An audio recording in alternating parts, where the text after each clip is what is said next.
This is John C. Breckinridge, standing on the old historic courthouse in Lexington, Kentucky, otherwise known as Cheapside, one of the largest slave markets in America. To honor him, a statue was erected by the Commonwealth of Kentucky in 1887 and was added to the National Register of Historic Places on July 17, 1997. So, who was John C. Breckinridge, and why is a statue to honor his life and achievements standing at Cheapside, one of the largest slave markets in America?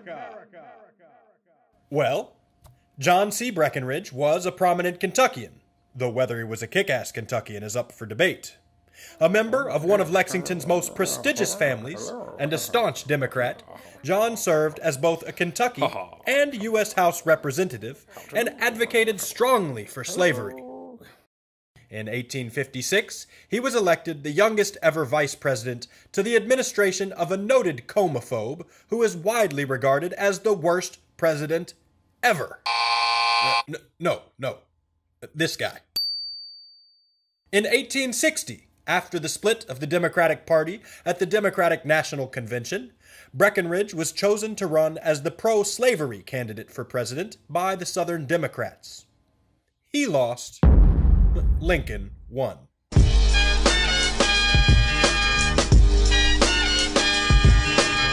Breckinridge then served a shaky 7 months as a U.S. Senator before he dropped this jewel, foregoing the rest of his term.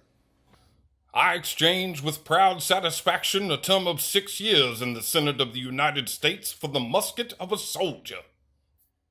On November 2nd, he was commissioned Brigadier General in the Confederate Army, to which the U.S. Senate replied, Whereas John C. Breckinridge, a member of this body from the state of Kentucky, has joined the enemies of his country and is now in arms against the government he had sworn to support, therefore resolved that said John C. Breckinridge, the traitor, be and hereby is expelled from the Senate.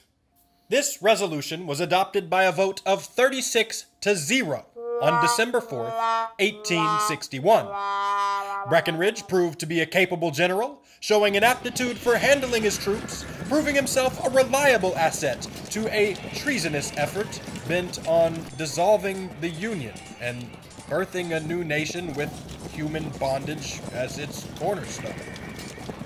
They lost. We won. So, was John Breckinridge an utter villain? Probably not. People, well, were not that simple. When he learned that Confederate troops had massacred black POWs of the 5th U.S. Colored Regiment after the Battle of Saltville, he demanded the practice cease immediately. In later life, he publicly disavowed the KKK and supported legislation that allowed blacks to testify against whites in court. However, the body of his life's work hardly supports the idea that he's a man to be lauded and celebrated. There's no arguing Breckinridge is a notable figure in both the city and the state's history. The question is, having seen what he chose to do with his life, should we note, acknowledge, and present those choices in context, or celebrate, glorify, and honor them with a monument in the heart of the city at Cheapside, one of the largest slave markets in America? Let us know what you think in the comments.